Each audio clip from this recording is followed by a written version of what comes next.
your bookmasters. Listen to your imagination.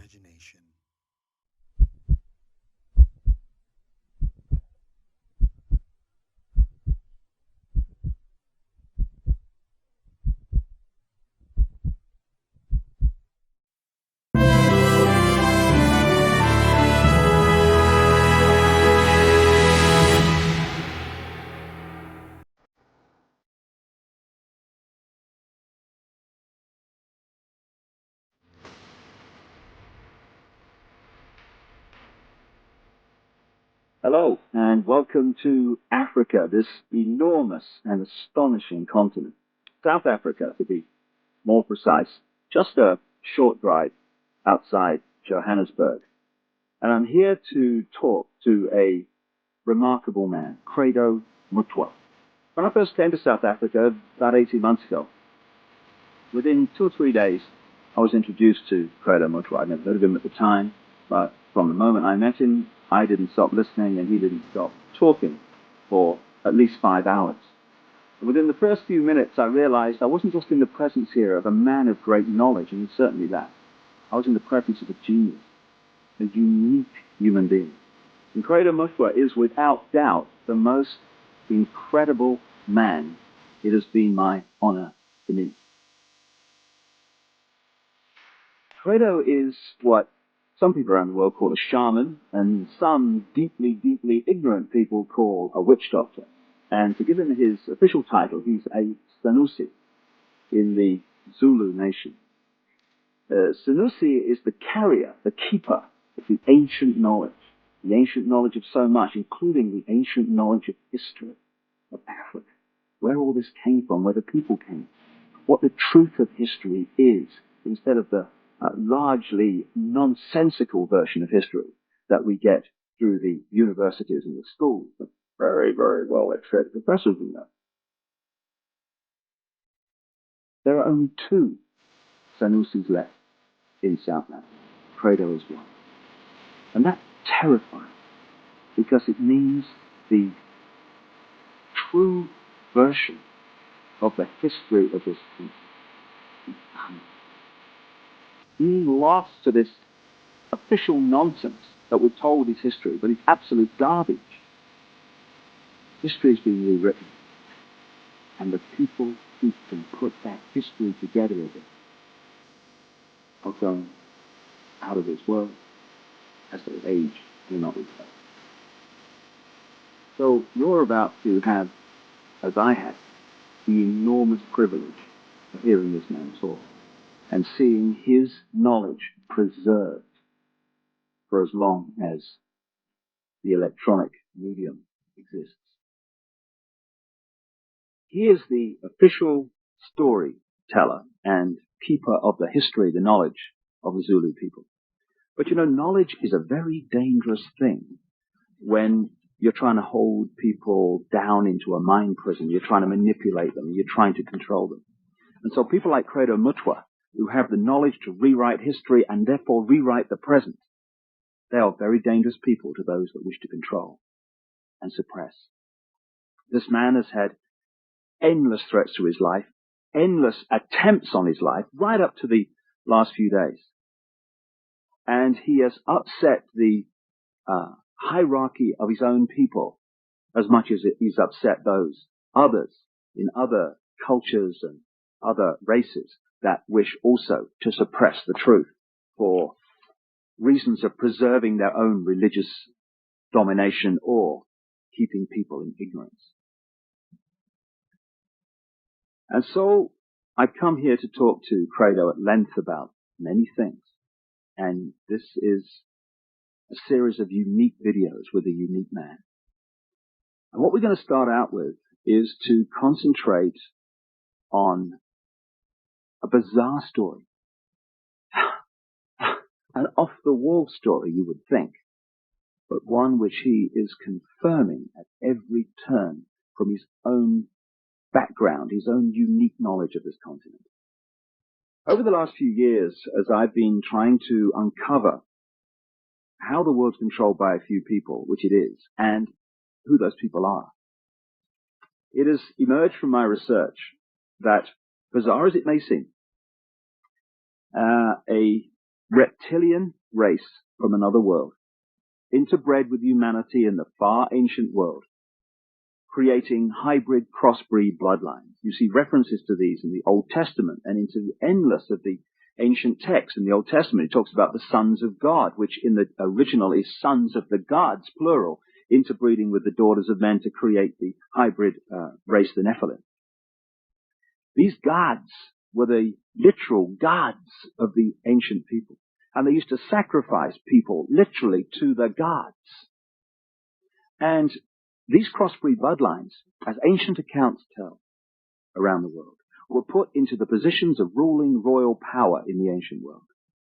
And then, as is happening today, when you do the genealogy of the ruling families and the ruling positions of power in the world, be they the 42 presidents of the United States up to Bill Clinton, be they the British royal family, be the aristocracy of Europe, any of these key ruling elites, the top of the banking system, the top of the global business system, you hit the family lines which go back to these same ruling lines of the ancient world, royal lines, that the ancient accounts say were the crossbreeds between humanity and these reptilian gods. In other words, a reptilian extraterrestrial race has been controlling planet Earth for thousands of years to this day and putting its genetic compatible bloodlines into the positions of power as presidents, prime ministers, banking leaders, business leaders, etc.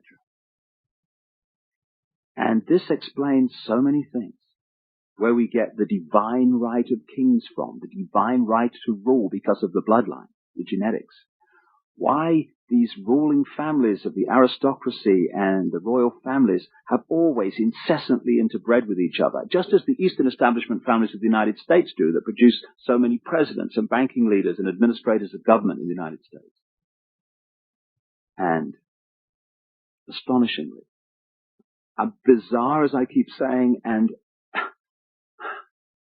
seemingly ridiculous as this story may be from our conditioned perspective of life and reality, when I started talking to Credo Mutwa from his African experience and knowledge of the most staggering depths and variety, he tells exactly the same story that I have uncovered around the world, exactly in great detail.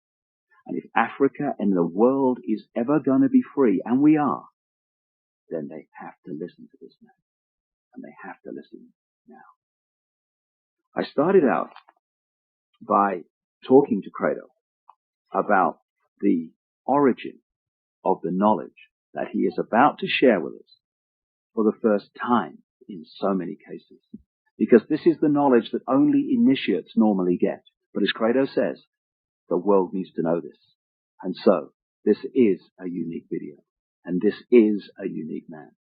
And like I say, I asked him first about the origin of the knowledge that he's about to pass on.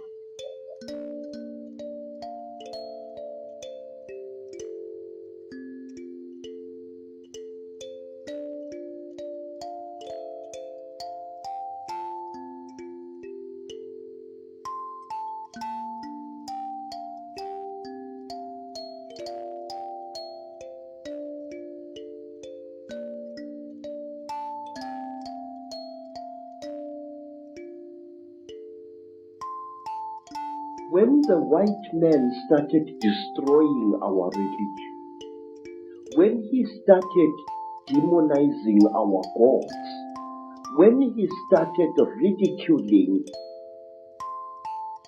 what we believed in and actually using educated Africans to destroy that ancient African religion, in many parts of Africa, our ancient religion went underground. And there were, call them secret societies, all over South Africa and Central Africa and East Africa and West Africa, where this knowledge was was stored and kept by aging guardians,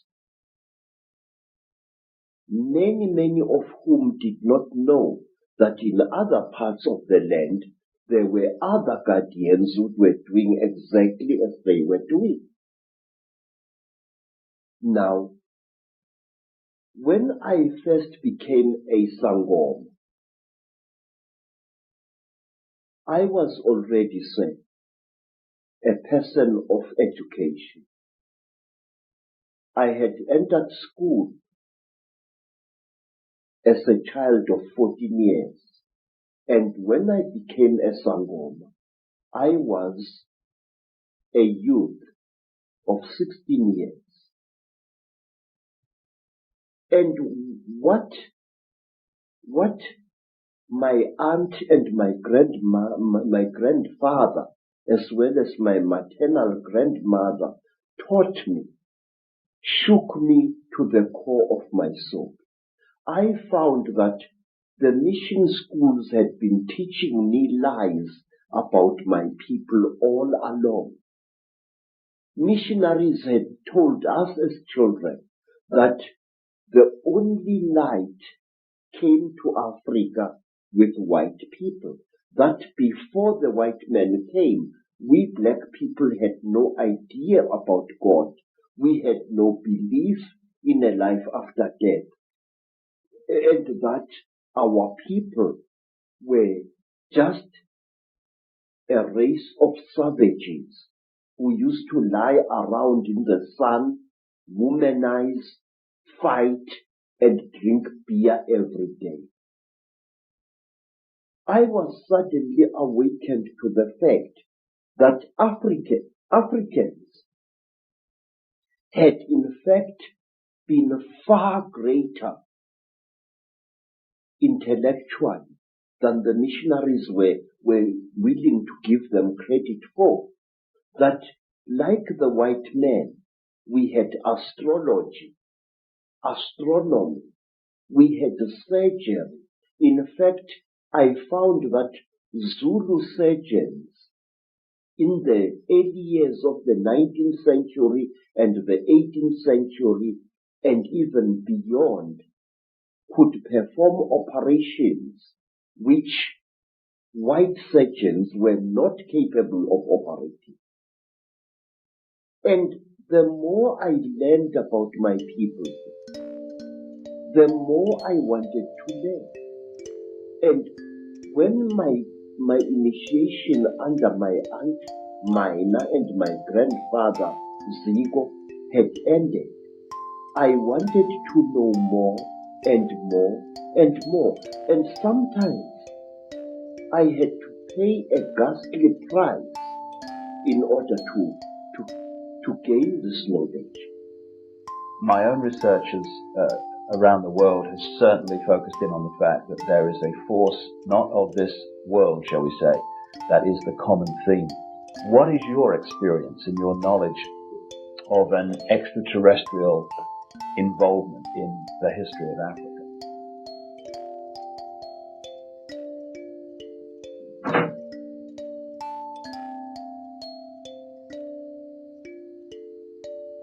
One of the most secret stories that was revealed to me is about these beings. This story was revealed to me first in Barotse land, then in the country today called Rwanda, once known as Rwanda Urundi. Then I learned about this story at that time on the foothills of Mount Kilimanjaro. This is the story, a story you find throughout Africa. There was once a time when the blue sky was invisible, when the whole world was covered with mist, when you could not see the sun as it is now. You only saw it as a splash of white light moving slowly across the sky. At that time, there was an eternal drizzle every day of the year. At that time, people could not see the stars. People only saw the trees growing, trees which were very, very big. There was no desert at that time, only jungle everywhere where you went. At that time, sir, people were what we call in Zulu, ngubili. A human being was both male and female in one body. And out of the sky, one day came terrible objects. They were like gigantic bows made of huge gleaming gold. They were shaped like bows without strings, and they were bigger than the biggest mountains. They came out of the sky bringing great noise, black smoke, and fire with them. And out of those huge objects came them. At that time, sir, human beings could not speak. We had no gift of language at that time. And people had, however, great mental power. A man would go into the bush and using the power of his mind actually call out an animal which he wanted to hunt and kill for his children. And the animal would appear and kneel down before the man, and the man would kill the animal and take it home. But when the Chitauri arrived in Africa, they told our people that they were gods and that they were going to give us human beings great gifts on one condition. We had to worship them and accept them as our creators. Some told our people that they were our elder brothers and that this earth had produced them generations ago. And they said they had come back to the green womb of their mother and that they were going to make us into gods. What they did, they created a very strange pair of caves in the land. They dug 2 caves. In one cave was a green light, in another cave was a red light. And they drove human beings into these caves. And each human being had to choose which cave the human being wanted to go into. And those who went into the green cave came out as women. And those who went into the red cave came out as men.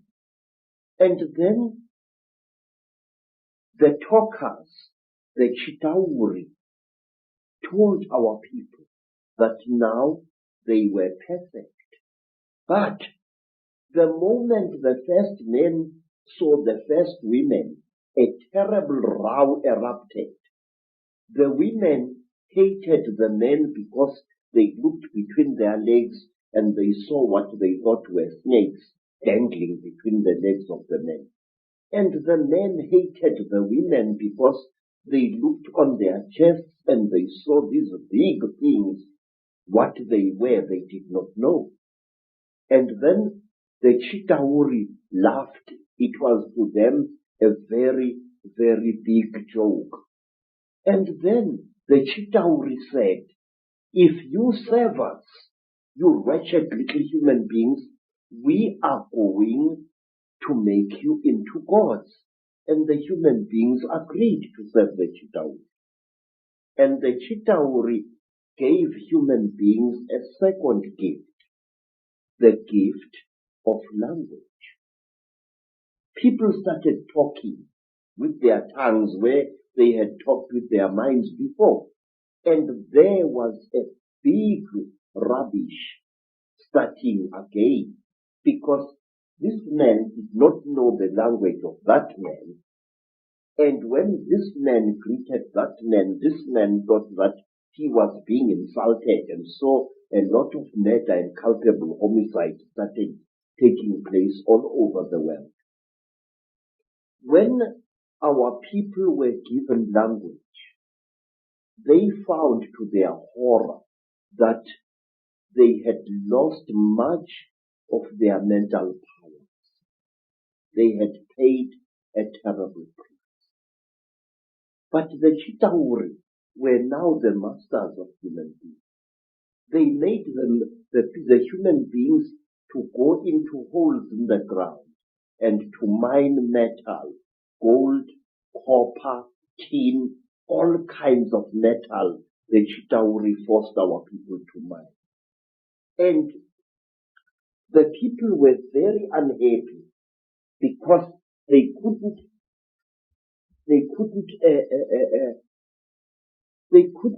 cope with the new sexual differences which were there now between men and women. And then from amongst the Chitauri came a very good female Chitauri. Her name was Mai Nzarantwari Samahongo. Mai Nzarantwari Samahongo was the senior wife of the terrible chief of the Chitauri, Umbaba Orontwari Samahongo. She was sorry for human beings, this great reptile lady. She said to the poor people, "Ow, you are unhappy." And the people said, "Yes, great one. We go into the holes every day, we dig the stones and we bring it to the gods, but we are not happy." And Mai Nzarantwari scratched her scaly chin and began to think and to think. She was terribly ugly. Her eyes were awful, like lights in the darkness. But she had mercy in her heart. And she taught the men and the women how to make love. And she said, "Look, we divided you into males and females. Now this action is going to bring you together." But it did not, because anyone who receives the gift from the Ntwari, the children of the python, is always in trouble. What happened was that when one guy slept with his wife, he didn't find her much, so he went to steal another guy's wife, and there was a big remorse, as we say in African, starting. So men started stealing each other's wives and each other's girlfriends, and women started stealing each other's husbands, and there was a big nonsense in the land. And King Umbaba, the terrible lord of the Ntwari, the reptile people, said, "Look what you've done, you stupid old woman. Now these people, they are making such a noise. Listen to all that screaming in the bush. They are busy making love there, and our gold is not being dug, and you are responsible for this." Nzarantwari bought and bought and bought and bought, and then she got a plan, and she said, "I will make them stop. When they make love to each other, the female is going to get pregnant. And when she is pregnant, the male is going to leave her alone, and that noise in the bush will not be so disturbing to you, my lord." And Umbaba said, "You had better. There is no production yet." And so all the women in the world was pregnant And Umbaba was furious with his wife. And so it went on and on until one day Chitauri activated a black hero called Mweru. And Mweru challenged the great chief of the serpent people to a fight. And he cut off the royal penis of the king of the snake people. And that caused a big war. Mweru ran away. But Umbaba, the terrible chief of the people, caught him and arrested him and brought him to his village. And there, the great chief Korontwari Umbaba said, look, you cut off my thing, and I have replaced it with one made of gold, and I can't make love to my wife anymore. You think too much, you wretched little human being. Now, Umbaba had a terrible name in one of his hands, a claw. And with this claw, he drove the claw into poor Mweru's nostril, making a terrible hole into his brain, and he started drinking Mweru's brain, and then he threw away the corpse. To this day, we believe that the people, the Chitauri people, they eat human brains. And strangely enough, scientists have found skulls where the human brain has been removed and eaten by someone or something.